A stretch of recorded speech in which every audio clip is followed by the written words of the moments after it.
মাগুরা নির্বাচন অফিসের কর্মকর্তা কর্মচারীরা 2 ঘন্টার কর্মবিরতি পালন করছেন। মাগুরা জেলা নির্বাচন কার্যালয়ের সামনে বিস্তারিত জানিয়েছেন সহকর্মী সুজন মাহমুদ।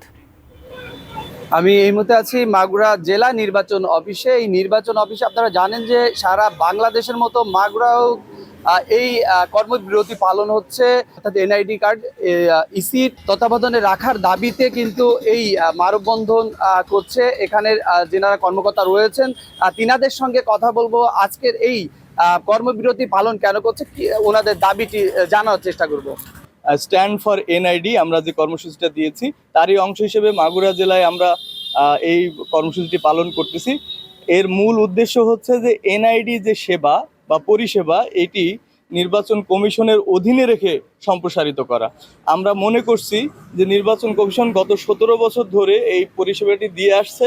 আমাদের উপজেলা পর্যায় পর্যন্ত জনবল কাঠামো এবং অফিস কাঠামো রয়েছে।